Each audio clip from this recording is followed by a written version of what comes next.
han empezado a leer, ¿no? O no, todavía no, o sea, libros de literatura clásica, o autores clásicos, pero van a darse cuenta que en cada librito siempre tienen los pies de página, ¿no? O sea, algo maravilloso dentro de los libros son los pies de página.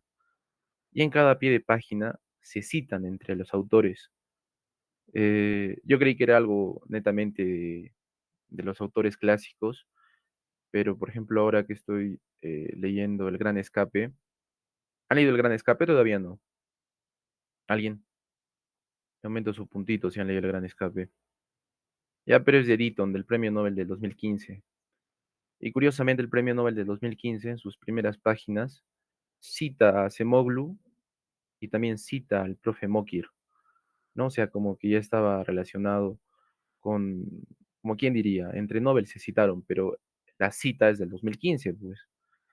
No, eso es un pequeño paréntesis. A lo que iba con el tema de Hume es de que, por ejemplo, cita a Say y no es de que la oferta cree su propia demanda como tal, sino que el mercado permite la existencia de ciertos bienes y servicios donde el empresario o el ofertante crea su oferta siempre y cuando ésta cumpla con las necesidades del mercado, puede crear su propia demanda.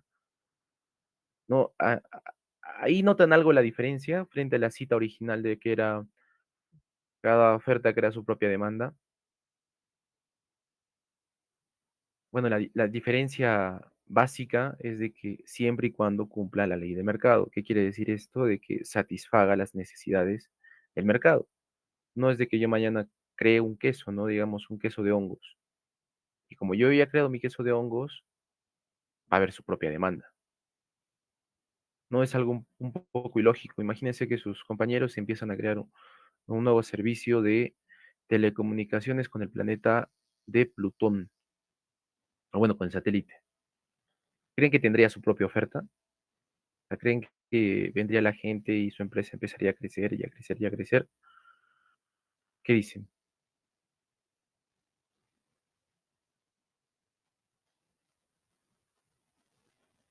¿Qué opinan? No docente. No, o sea, bajo la lógica de Say, o sea, que han citado mal a Say, mejor dicho, sería lógico de que cree su propia demanda, ¿no? La telecomunicaciones con el satélite Plutón. Y muchas veces los economistas han interpretado mal esta ley que prácticamente no han leído a Say, pues. No, no es de que mañana yo creo un bien o un servicio y automáticamente tenga su propia demanda. El tema va en que, ¿cómo se relaciona esto con los bienes públicos? Muchas veces, bueno, ahora último, ¿no? Los políticos salen diciendo de que necesitamos crear un servicio que mejore la calidad de los ciudadanos. ¿Alguien es aprista acá? ¿O alguien sigue el partido aprista? No hay que tener vergüenza de lo que uno es, pues. Sí, sí conozco bastante el partido, profe. Ya. ¿Pero eres aprista? No, no, ¿o sí? No, Ya, muy bien, si no te iba a jalar. Mentira, mentira. El, el tema va que, por ejemplo, ayer se presentaron, ¿no? Bueno, no sé si ayer o antes de ayer, presentaron a los futuros candidatos del APRA. Y sus propuestas eran prácticamente eso, pues deberíamos crear, ya sea para la salud, para la educación, para el transporte, una entidad, ¿no? Una organización para que satisfaga las necesidades que tiene el pueblo. No les gusta mucho a los políticos, ya sea a los apristas, a los de la palita, a todos los partidos políticos, entre comillas, tradicionales, usar la palabra pueblo, ¿no? Pero, Alex, stop, perdón, perdón, chicos. El tema va en que muchas veces se sobreentiende mal el tema de cómo funciona el mercado. No es que nosotros mañana creando una organización se va a suplir esa demanda que tiene justamente el mercado. Por ejemplo, mencionaban de reaperturar el PRONA. ¿Alguien sabe qué es el PRONA? A ver, googleenlo ya que están en sus máquinas y les subo puntos. Aquí me diga qué es el PRONA.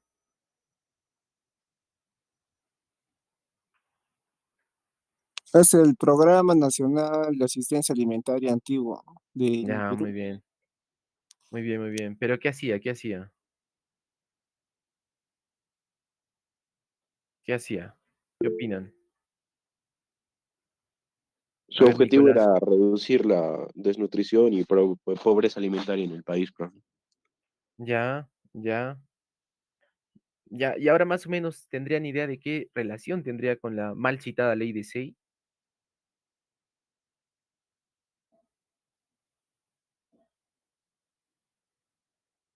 No, O sea, podemos ser productos que ofrece, profesor, porque ¿cuál, cuál, cuál, o sea, cuál? los alimentos que producían no necesariamente eran los que demandaban las personas. Y básicamente, no porque tú ofertaras esos Ya, productos, los iban a consumir. ya. Acá hay incluso un trasfondo de teoría monetaria. Se supone que cuando una organización entra al mercado, va a ofrecer un bien y un servicio, ¿no? Y si, por ejemplo, esta organización o esta empresa, mejor dicho, triunfa en el mercado, es porque la gente le compra sus productos o le compra su servicio. ¿Y qué usan en esa interacción? Pues el dinero, ¿no? Porque el dinero se supone que es el medio de intercambio. ¿Qué pasa con esto de que cuando una organización entra en el mercado, pero esta no es o no va acorde a las leyes del mercado, o sea, que no cumple las necesidades del mercado, eh, ¿qué estaría generando? ¿Qué estaría generando? Pues es dinero, entre comillas, no sé ahí si uso bien el término, pero yo lo denomino inorgánico. ¿Qué quiere decir esto? De que esa empresa no está, si estaría a las leyes del mercado, no estaría recibiendo dinero. Pero como es una empresa legal, o sea, que ha sido creada bajo un ministerio o bajo un decreto ley, recibe financiamiento, pero ese financiamiento es plata, pues, ¿no? Y esa plata entra al mercado como dinero inorgánico. ¿Qué quiere decir esto? De que simplemente van a seguir comprando los materiales, van a seguir pagando nóminas, van a seguir pagando lo que se tenga que pagar, pero no respondiendo a una necesidad de demanda. ¿Y qué genera pues un dinero inorgánico en el mercado? Pues un proceso inflacionario. El tema con la ley de SEI y los bienes públicos se centra uno en la parte de que no porque el gobierno mañana cree una empresa como el PRONA, significa que va a satisfacer las necesidades del mercado.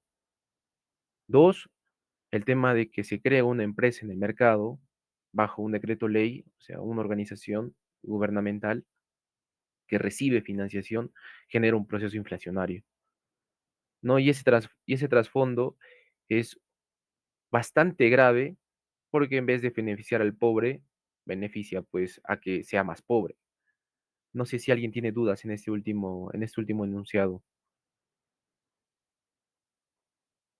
o no lo ha visto así antes, o hay dudas, o hay dudas. Su examen va a ser un poco más crítico. Les voy a plantear un caso y de ese caso ustedes van a ver qué sería lo mejor, ya sea a un nivel empresarial o a un nivel de políticas macro, qué hacer, ¿no? Tampoco les voy a pedir que se vuelen tanto, sino una respuesta sencilla podría ser, pero que vaya acorde a la ley, a teoría económica, pues. Entonces, pregunto, chicos, ¿alguna duda con el enunciado último o no quedó muy claro? ¿Podría repetirlo, por favor? Que en el mercado, la ley de Say, la mal citada ley de Say, establece de que la oferta crea su propia demanda, ¿no? Y hasta ahí no le vemos muchas implicancias graves dentro de lo que han citado Malasey. Sin embargo, cuando observamos programas nacionales o programas regionales incluso, o locales, eh, vemos una alteración dentro del mercado, porque la oferta no crea su propia demanda a menos de que ésta la necesite. No sé si ustedes han visto, alguien vive por San Sebastián, pero habrá visto ahora por los paraderos, o incluso creo que por Huanchac también, que hay unas señoras vendiendo atún del Ministerio de Producción. ¿Han logrado ver? Jesús, Edu, O sea, pero hablen, pues. Sí, no, profe. No han logrado ver. Y ustedes han visto de que están aglomerándose personas para comprar dichos atunes? ¿O simplemente son dos señoras paradas que están ahí con una buena cantidad de atunes que con buena suerte esperan venderlo? Pero si la ley de Say dice de que la oferta crea su propia demanda, ¿no? La mal citada ley de Say. La lógica sería que si ellos se paran a vender el atún, debería desaparecer ese atún. No, ¿por qué desaparecer? Porque la gente va a venir y va a comprar y etcétera, etcétera, etcétera, ¿no? Todo un proceso de mercado. Pero ¿por qué no sucede eso? Y es como la ley de Say originalmente decía. La oferta sí crea su propia demanda siempre y cuando ésta satisfaga las necesidades del mercado. O sea, ¿qué quiere decir esto? De que el mercado, o sea, las personas, nosotros, los agentes económicos, las empresas, el gobierno, etcétera, etcétera, vemos que el bien que se está ofertando cumple con nuestra valoración subjetiva dentro de nuestro proceso de mercado. En palabras simples, si lo que tú me estás ofertando me sirve, yo lo compro. Pero ¿qué pasa con lo que hace el gobierno? Lo que ofrece no es algo que nos sirva, no es algo que valoremos. ¿Y cuál es la consecuencia lógica de eso? De que prácticamente van a estar esas señoras vendiendo todo el día y no van a recaudar nada. Pero, ¿qué va a pasar? O sea, si esto lo tomásemos como un caso de emprendimiento, de que unas señoras se paran a vender atunes, su salario sería la cantidad de atunes que logren vender. Si venden todos, van a tener un buen salario de ese día porque van a sacar un porcentaje de cada bien, o sea, de cada atuncito que están vendiendo para su salario. Pero ¿qué pasa con el gobierno? Que estas señoras, pese a que no vengan ningún atún, van a percibir un salario, ¿me entienden? Y esa implicancia es un poco más monetaria, porque va a ser dinero inorgánico, pues, o sea, ese dinero inorgánico que entra al mercado por nóminas o por productos, no es que esté satisfaciendo la necesidad de un no es que esté satisfaciendo la necesidad de los agentes, sino por el contrario, esté entrando al mercado como dinero inorgánico, como dinero que no sirve. ¿Y qué es la inflación en otras palabras? Sí les dije que era la inflación. ¿Qué era la inflación?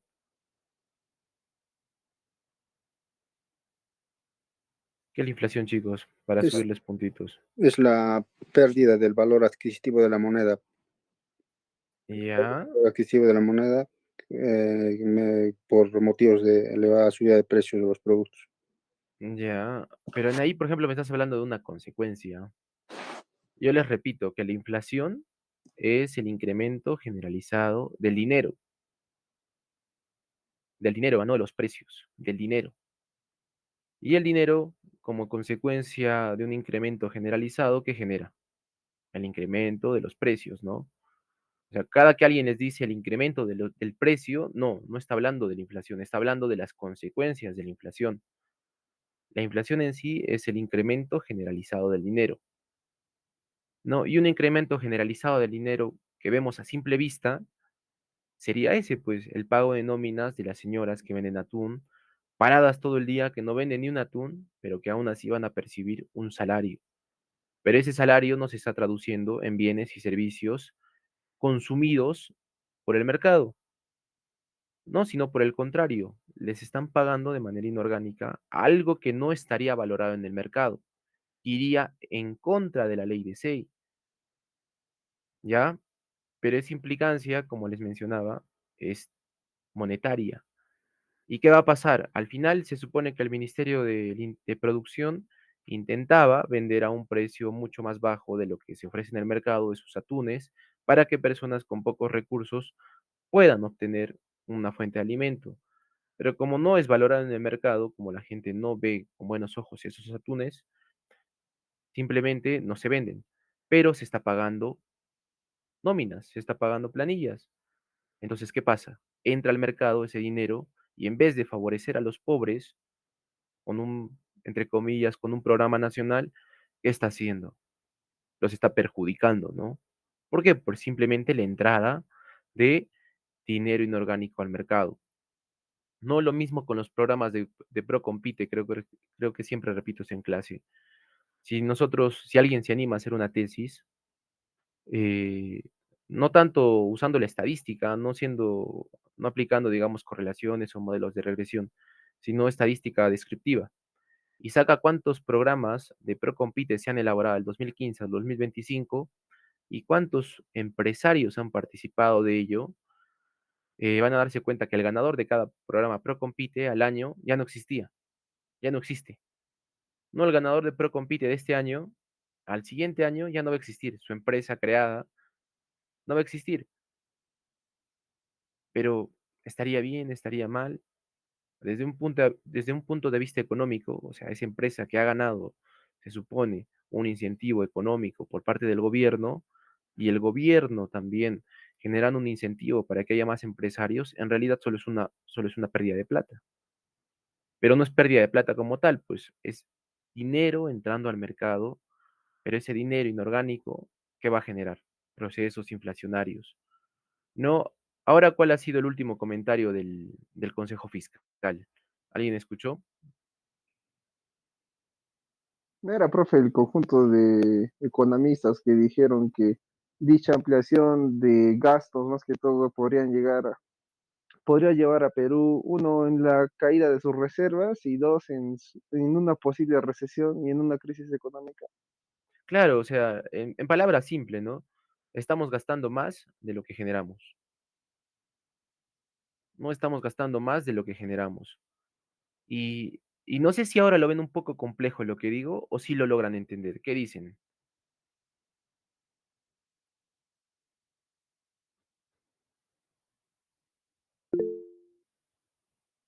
¿Ya? Se logra entender. Me alegra eso porque parece que han asistido pues a sus 6 semestres de economía, ¿no? Y a este punto ya deberían, incluso ustedes, ya profundizar con herramientas estadísticas, ¿ya? Pero eso es un paréntesis. Continuando con el punto, es de que el Consejo Fiscal ya está advirtiendo de que estamos gastando más de lo que generamos. Y pese a que tengamos una organización como el Banco Central, de que pueda brindarnos una estabilidad macroeconómica, es como si en tu casa tú trabajaras noche y día por mantener a tu familia, pero tienes una hermana, una enamorada, una prima, etcétera, alguien que se la da de rico, pues, ¿no? Y empieza a gastar más de lo que tú estás generando. ¿Qué pasaría en esa casa? ¿Qué pasaría en ese ejemplo tan sencillo? Inevitablemente tu casa le va a faltar alimento, inevitablemente en tu casa le va a faltar el pago de servicios, inevitablemente vas a acabar pobre, ¿no? Y no porque tú estés trabajando mal, sino porque tienes a alguien que no es considerado, pues, ¿no? Y ese no considerado, entre comillas, es el Congreso de la República. No porque generan leyes. Ahora último, el paro de qué existe, ¿no? De los docentes, que quieren un incremento de 1.000 soles. Eh, según ley, o sea, si tú te vuelves docente RENACIT, te duplican tu salario, ¿no? Entonces, ¿tú para qué quisieras un incremento de salario si puedes volverte docente RENACIT? Incluso mejor, siendo docente RENACIT, fuera de duplicarte el salario, solo dictas un curso, no solo dictas un curso. Entonces, ¿cuál sería la lógica ahí, no? ¿Para qué yo quisiera ya hacer una huelga de incremento de salario si me puedo volver docente RENACIT? No, y ese docente RENACIT no es que simplemente sea pues un nombre, ¿no? Un nombre y ya. Significa de que tú estás generando conocimiento.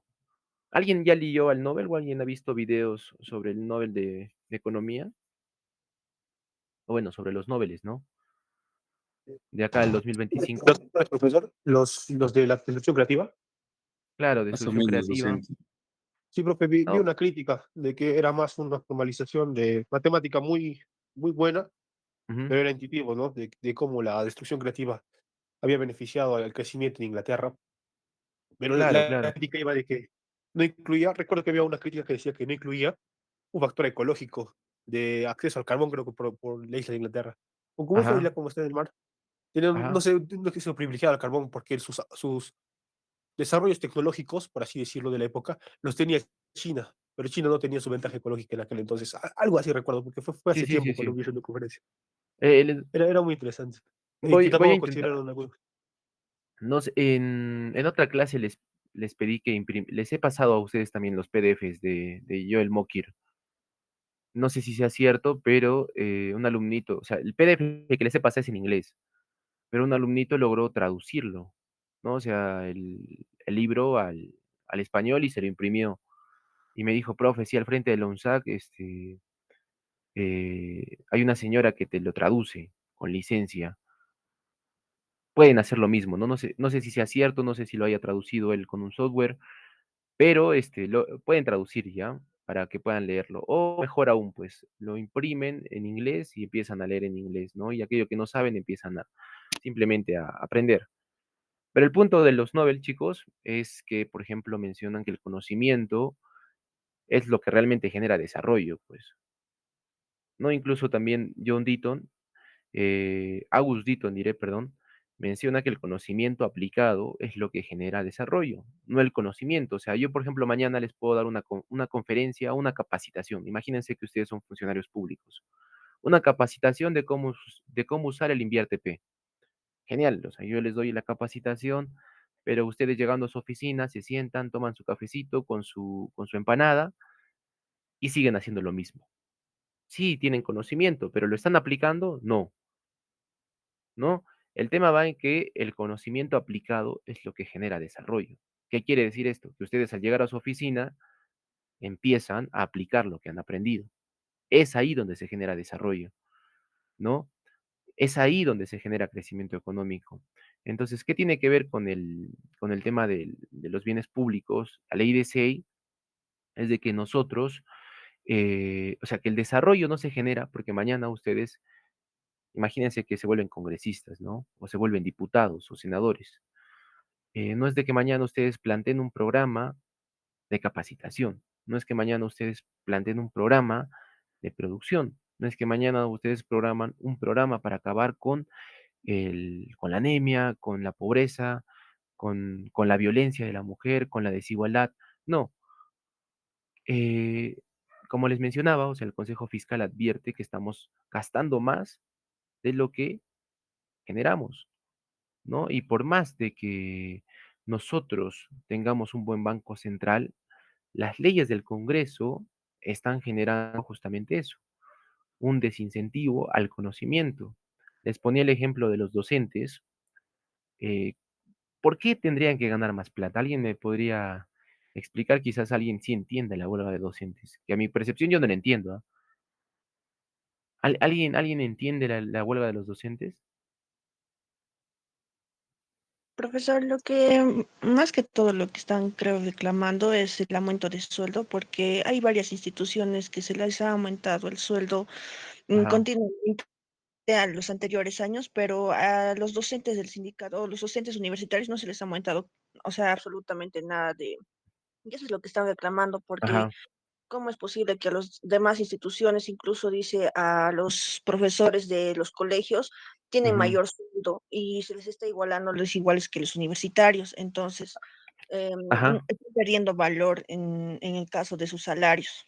Ujú, ujú. Ahí va un punto importante, ¿no? Eh, yo sí reniego con bastantes colegas porque ganan bien, pero no es que yo diga que ganan bien en función a un salario exorbitante, sino ganan bien en comparación de alguien que estaría en el mercado privado, estaría ganando 4 veces menos, ¿no? O sea, es como si ustedes, o sea, leyendo un libro ganaran un sol, pero alguien quien es nombrado en una entidad gubernamental gana 10 soles por simplemente leer el mismo libro, ¿no? El tema va acá de que los docentes en general, no solo docentes universitarios, ¿no? Como mencionaba su compañera, también otras entidades han recibido un incremento salarial, pero ¿refleja ese incremento salarial una productividad, o mejor dicho, un incremento en el conocimiento aplicado dentro del mercado? Vemos que los colegios públicos tienen estándares de calidad altísimos y que las universidades públicas compiten a nivel mundial con el mercado. ¿Ustedes observan eso? O por último, ¿no? ¿Ven que la UNSAC tiene a los mejores profesionales que debería tener el mercado? ¿Qué opinan? No, ¿no? O sea, no observamos nosotros de que los colegios nacionales generen incentivos a que... La pregunta es esta, a ver, chicos, ustedes mañana se gradúan, ¿ya? Y consigan un buen trabajo, Dios quiera. ¿Ustedes pondrían a sus hijos en el Garcilaso o en el Ciencias? ¿Qué dicen? Mm, ¿Los pondrían? O por último, ¿no? Ya en el Humberto Hunda es, ¿no? ¿Los Es colocarían en esos Humberto Luna, colegios? profe. Humberto Luna, ¿los colocarían en esos colegios? No, profe. Ya, y ahora imagínense, de acá a 10 años, obviamente su productividad y conocimiento va a multiplicarse, por tanto, en el mercado eso significa incremento salarial, ¿no? Ustedes perciben un salario de 15.000 soles mensual, solo de planilla y de bonos, otros 8.000 soles. ¿Ustedes a sus hijos los colocarían en la UNSAC?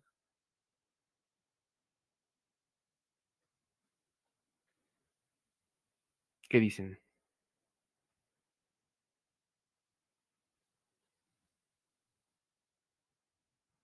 ¿Qué dicen? Sí, no. No, ¿Por qué no? Si es su alma mater.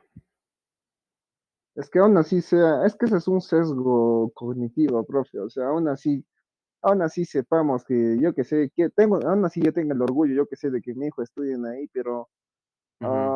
lo que se le ofrece, como la oferta educativa que tal vez se le dan ahí, no está al nivel de el mundo, se podría decir, o no está al nivel de Ya, otros países. O ya, sea, yo preferiría que se vaya a una universidad internacional a lo que esté acá en la UNSAG, ¿no? aunque sea mi alma mater. No, o sea, miren esta pregunta que es prácticamente, no está muy lejana de lo que va a suceder de que ustedes tengan hijos. Y es, ¿por qué no optan por bienes públicos y sí optarían por un bien privado, ¿no? En este caso, la educación. ¿Por qué ustedes no pondrían a sus hijos dentro de un colegio nacional? ¿Y por qué ustedes no dejarían que sus hijos estudien en el UNSAC? Y es porque ustedes tienen una actitud racional económica. Ustedes van a buscar su beneficio en la mayor cantidad posible que sea. Y esto implica también para su descendencia, pues, si ustedes pueden colocarlo en la Universidad del Pacífico y en la UNSAC, ¿dónde desearían que su hijo estudie? En la del Pacífico, pues. No, pero ¿por qué la del Pacífico si es privada? Porque fuera de ser privada, cumple con los estándares de calidad que requiere el mercado. No, no es que cumpla ciertos ISOs, es que tú observas de que la gente que egresa de la Universidad del Pacífico es competitiva. No, o sea, es como ponértelo así. ¿Ustedes qué preferirían? ¿Un menú de 5 soles a las 3 de la mañana de la Plaza de Armas, ahí por la calle de Santana? Es de Santana, ¿no? Donde está el Parque La Madre. Ya por el Parque La Madre de esos menucitos de 5 soles, ¿o preferirían un pollito, digamos, de la granja, que está más caro, pero ustedes saben que es más rico? ¿Cuál prefieren? ¿O cuál preferirían comer en su almuerzo? Un pollito, ¿no? Obviamente, porque tiene mejor calidad, es mucho más caro, sí, pero tú lo puedes pagar, ¿no? Entonces, este tema de, por ejemplo, por qué las universidades, o bueno, por qué la educación en general ha estado tan paupérrima, yo creo que es un tema más personal, ¿no? De los docentes. O sea, que quieran superarse o no, ya no, es un ámbito que yo creo que la psicología debería estudiar, pero desde la Profe, parte económica, ajá, o sea, en esa parte, ah, o sea, el incremento de sus salarios son incentivos para ellos, pero exacto, han llegado a un punto en el que estos incentivos ya no son, se podría decir, exacto. ya no son buenos, sino son malévolos. O sea, malévolos desde el punto de vista que cada uno ya ve por su propio camino. Y es, o sea, algo que yo veía Sí, sí, sí. como el efecto cobra, que era donde un estado te daba dinero a cambio de que tú le entregues cobras muertas, Ujú, pero ujú. pasa que sus O las ratas. pobladores, ajá, pero pasa que sus pobladores después, o sea, los pobladores después pasa que se dedican a crear cobras para ellos mismos matarlas Sí, sí, y es en para que Inglaterra ellos donde mismos, ajá, se estima la matanza de ajá, ratas y luego la y gente empieza a pelear donde, por ajá, ratas. y Sí, sí, luego la muy gente, bien. ajá, y O eso, sea, ese tema, por ejemplo, ahí, Jefferson, sería lo lógico, ¿no? De que si tú le subes plata a los docentes es porque van a estudiar más o Ajá. porque van a tener producción intelectual. Pero vemos que no es así, pues, ¿no? O sea, los docentes tienen un buen salario, sobre todo los universitarios, los nombrados, pero tú no ves de que, ¿saben cuántos docentes RENACIT tiene la UNSAC?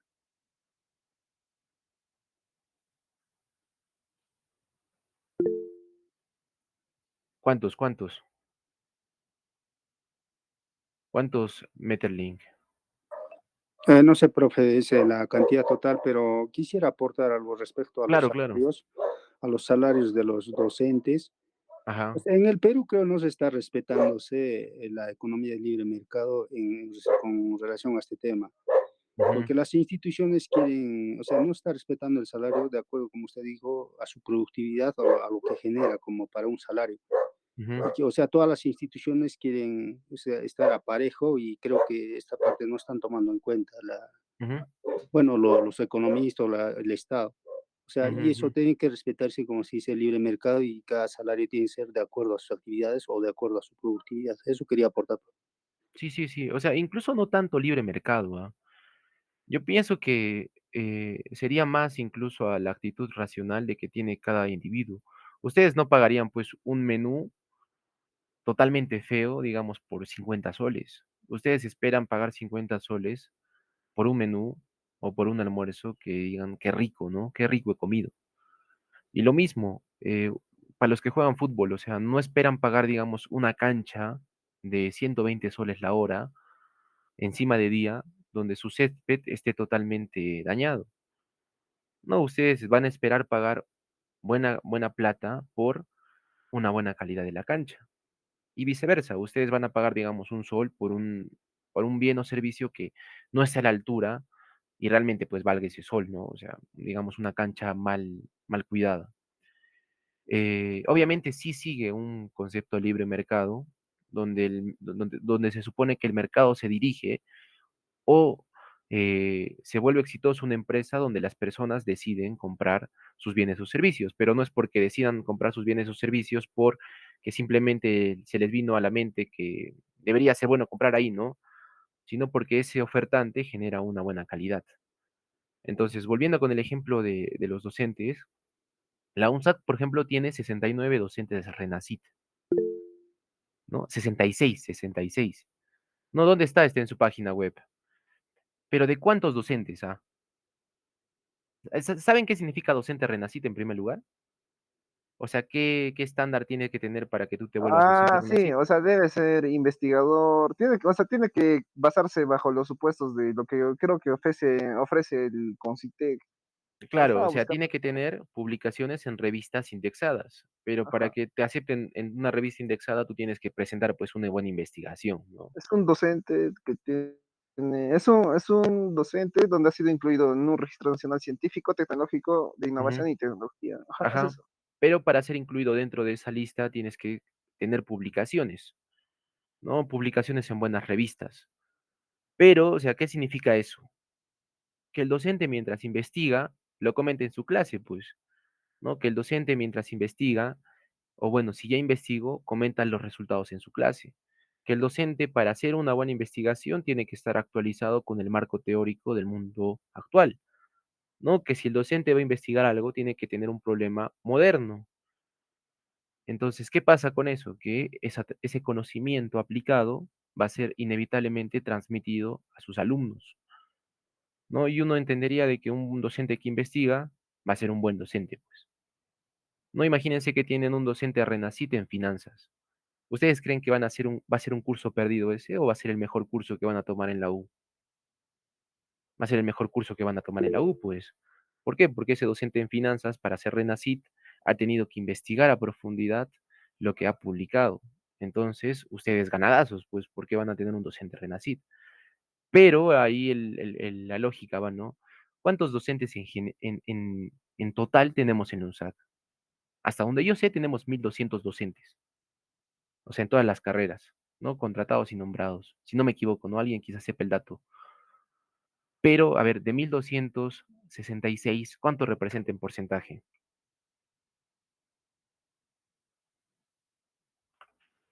Mira, en- tenemos docentes que tienen calidad intelectual del 0.05%. No, bueno, del 5%, perdón. El 5% del total de docentes es quienes generan conocimiento útil. El resto usa las mismas diapositivas de hace 20 años que han elaborado y las siguen mostrando, pues, mostrando. No sé si han visto ustedes. Profe, pero también a los docentes creo se les pide que investiguen por obligación, o más que todo a los nombrados, y se les pide también que Ujú. publiquen, o sea, la universidad misma les da subsidios para que estos vayan a, creo que como similar a congresos a los que les mandan a los Sí, o alumnos, sea, pero a ellos exacto, también se les manda. exacto, Pero Jefferson. pasa que yo estaba viendo que existe también como que, no un cártel, sino más que todo, hay un clientelismo de simplemente investigaciones. O sea, le dicen, dame tu nombre, me das tanto y ya estás cumpliendo con esa necesidad que el Claro, docente pero tiene. incluso aún así, no hay una cantidad buena de Renacits, pues. No, o sea, lo que tendría serían los Renacits, no las revistas internas de la propia UNSAC, no, sino a los docentes Renacit. No se supone que si tienen la obligación de investigar, estos docentes, que ya tienen más de 20 años nombrados, o de 10 años nombrados, deberían ser docentes Renacit. O sea, póntelo así. Imagínate, Jefferson, que tú todos los días vas a hacer un trabajo y que vas a ganar bien. Lo lógico no sería que ustedes sean buenos en lo que hacen durante 20 años. No, veamos un ejemplo más práctico, el tema del fútbol. O sea, si ustedes se dan cuenta cómo evoluciona el fútbol, las academias o los semilleros de Europa, o sea, la calidad que producen en cuanto a jugadores de fútbol ha superado en creces de lo que era hace 20 años los jugadores de fútbol. No, pero es porque saben que se van a dedicar a eso y saben que el mercado se está volviendo más competitivo. Lo lógico sería que también en el ámbito académico, los docentes que ya están nombrados tengan, pues, o mejoren cada día, porque al final van a hablar de lo mismo durante toda su vida, pues, de economía, de ingeniería, de medicina, etcétera, etcétera, etcétera. Pero ¿qué vemos? Pues, de que solo el 5% del total de la plana de docentes de la UNSAC solo produce conocimiento científico. El resto, no. Entonces, ahí va el punto, ¿no? ¿Para qué tú pedirías un incremento salarial si no estás produciendo lo que deberías producir? ¿No? Es como si al panadero que produce 10 panes y cada pan está a un sol, tú le pagases ¿cuánto? Un sol por pan. ¿Cuánto sería su ganancia del día si tiene 10 panes? 10 soles. Pero si ahora el panadero pide que se le pague 3 soles por cada pan, ¿cuánto sería su incremento salarial? A 30 soles, ¿no? Una diferencia de 20 soles. Pero esos 20 soles son inorgánicos en el mercado, ¿no? Porque al frente tú observas que otra panadería vende a un sol el pan. Pero como este panadero es sindicalizado, como este panadero es nacional, como este panadero es parte del gobierno, sí se le tiene que incrementar el salario. ¿No? ¿Y qué estaría generando en el mercado? Un, ¿Qué estaría generando? ¿Qué creen que estaría generando? ¿Qué creen que estaría generando, chicos? Desigualdad. ¿Ya? Estarías generando una alteración dentro de la información del mercado. ¿Y qué significa eso? O sea, en términos monetarios significa inflación, porque está incrementando el dinero en el mercado sin producir lo que debería producir. Si gana 30 soles, lo lógico sería que produzca 30 panes, ¿no? Pero como está, repito, ¿no? Como es sindicalizado, como es nacional, como esa panadería es parte de un ministerio, no, tiene que ganar 3 soles por pan, ¿no? Porque el sindicato lo ha pedido y han hecho huelga. Entonces, ¿qué pasa? Hay incremento del dinero en el mercado, lo que se traduce en inflación. Y fuera de eso, le estás pagando a alguien que no debería recibir ese salario por la productividad que tiene. No, no sé si logran entender hasta ahí lo que está sucediendo en el sector de educación en el Perú. ¿No? Desde un punto, la educación en el Perú es paupérrima, ¿no?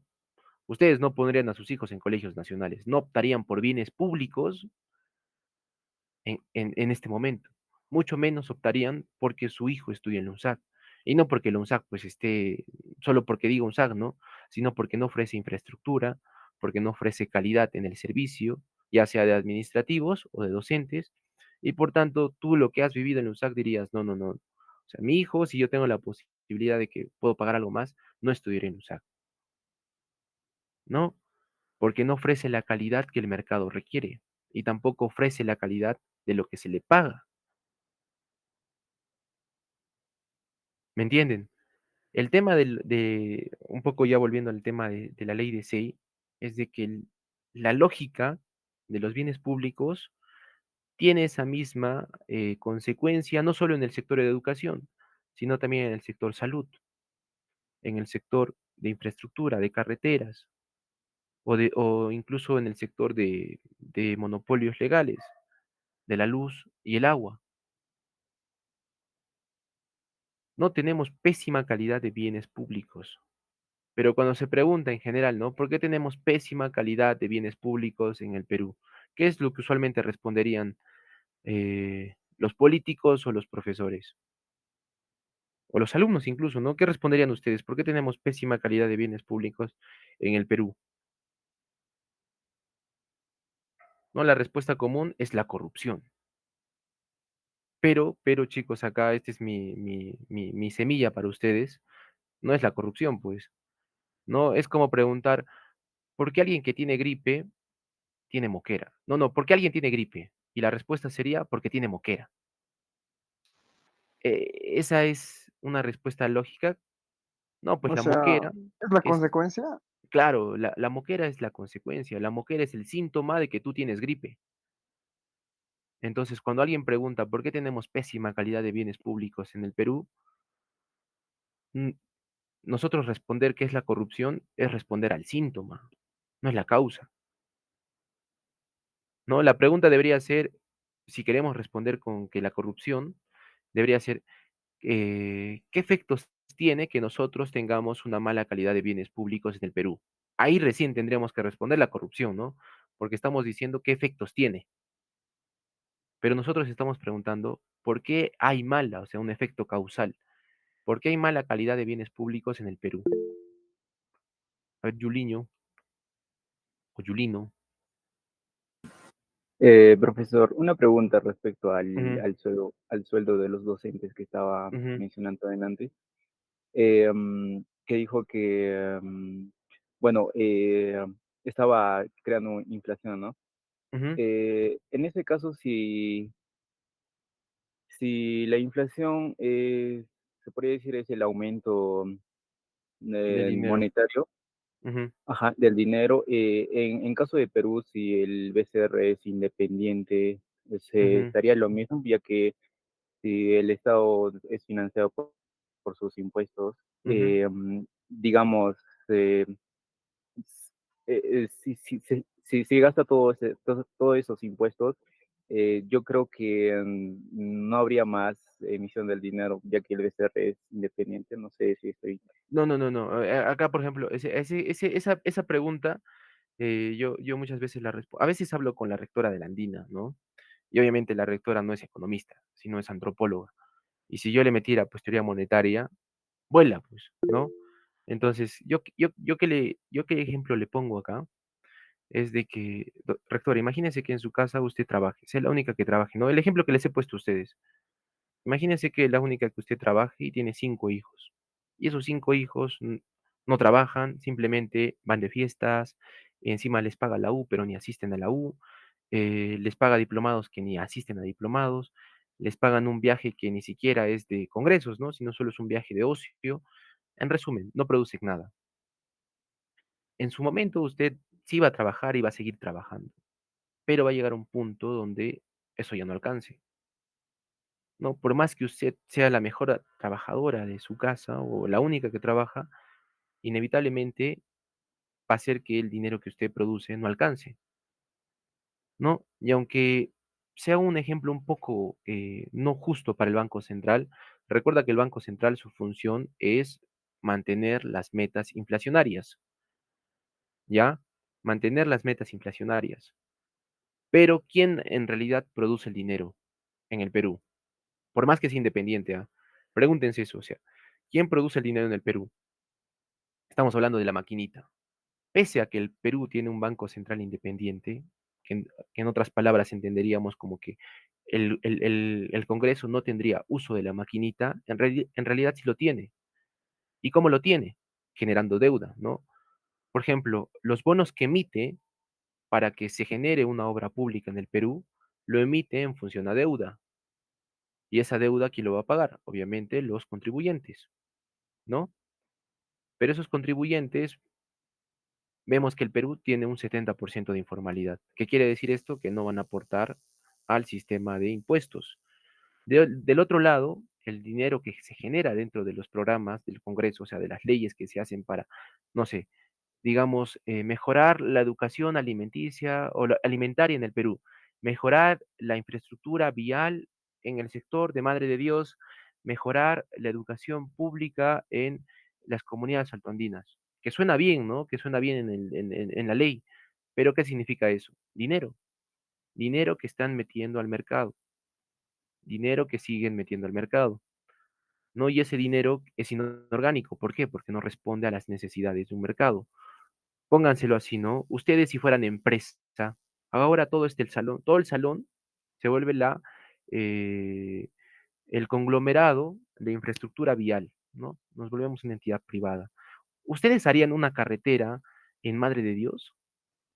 O ya, bueno, si no conocen tanto Madre de Dios, ¿ustedes ahorita harían una carretera que conecte, eh, por ejemplo, Corca con algún pueblito que esté cercano a Corca? ¿O ustedes harían una carretera que pase por el Valle Sagrado? ¿Cuál sería más rentable? Del Valle Sagrado, bro. No, del Valle Sagrado. Porque ustedes, o sea, nosotros como empresa estaríamos pensando dónde hay demanda de ese bien, o sea, dónde la gente necesita ese bien y dónde si nosotros pusiéramos plata va a haber una retribución. Lo lógico es el Valle Sagrado, ¿no? Si mañana nosotros mejoramos toda la carretera de Iscuchaca y cobramos por ello, se supone que va a haber un buen ingreso. Pero si nosotros hiciéramos una carretera por Corca, ¿qué pasaría? Van a pasar dos, tres personas que viven por ahí, por esa nueva carretera, y poco o nadie lo va a usar. Entonces, aunque parezca gracioso, la lógica del gobierno es hacer la carretera en Corca, ¿no? En vez de que mejore la carretera por donde realmente pasa gente. ¿Hacen colegios dónde? ¿Dónde hacen colegios? ¿Donde Donde hay no hay, harta gente, donde hay varios niños que faltan educación? donde no hay estudiantes, profe. ¿No? Insisto, ¿no? Si ustedes hacen incluso un tema de tesis, donde ustedes van a verificar los últimos colegios construidos en estos últimos 10 años por el gobierno regional, solo por gobierno regional, ¿ah?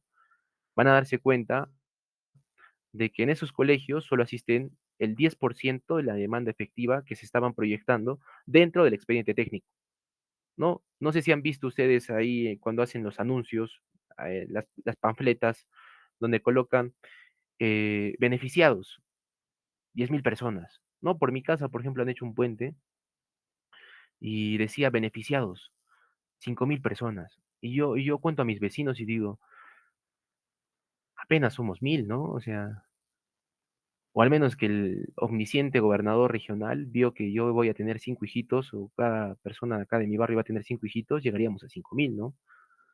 Pero yo veo eso y dice, demanda efectiva, 5.000 personas. Y yo veo alrededores, pues si no veo 5.000 personas. Entonces, lo mismo pasa con los expedientes técnicos de los colegios. No, demanda efectiva, 10.000 alumnos. ¿Y cuántos asisten? 5, 10, 100, ¿no? O ahora último, la creación de la Universidad Tupac Amaru. Conocen el Instituto Tupac Amaru, ¿no? Acá el de Séptimo Paradero. No, ahora se va a volver universidad. Y yo digo, a ver, si la UNSAC tiene deficiencia en sus aulas de arquitectura, ¿por qué mejor no meter ese presupuesto a mejorar lo que ya existe y lo que tiene demanda? A crear otra universidad. Ya, genial. Estamos creando universidades. Pero esas universidades generan calidad. No, yo pienso que vale mejor una universidad bien implementada que 10 mal implementadas. ¿No? ¿Qué va a pasar con la universidad? Ahora ya no vamos a tener solo paro de la UNSACA. Ahora también vamos a tener paro de la Tupac Amaru. Van a competir entre paros. Creo que ese era el objetivo del congresista que planteó la ley de crear la Universidad Tupac Amaru. No vio la competitividad en educación, sino vio la competitividad en paros. ¿Quién gana en paros? ¿La UNSAC o la Tupac Amaru? Vamos a tener ahí un ranking de competitividad huelguística que va a generar el Instituto Peruano de Economía. ¿No? Y el premio, ¿cuál va a ser? Un incremento salarial. ¿No? El que tiene más días sin dar clases, gana un incremento salarial. Hay que hacer todos huelga, ¿no? Si mañana los alumnos también, se llama FUC, ¿no? En la nacional, Federación Universitaria, ¿qué más es? Federación Universitaria Del Cusco, Del Cusco. del Cusco. Entonces, también se va a llamar en la Tupac Amaru FUC, Federación Universitaria Champita, pues, ¿no? Como está en San Sebastián. Doble FUC va a haber, FUC versus FUC. Entonces, dense cuenta, chicos, que por ejemplo, ese tema de los bienes públicos en el Perú, con lo que preguntaba, ¿no, Yulino? El, por más de que nuestro Banco Central sea independiente, no está, no está a salvo de las malas políticas que generan deuda. Cuando mañana se anuncia la creación de un colegio, desde el Congreso, ¿qué es? Deuda. Cuando mañana se anuncia el incremento salarial, no,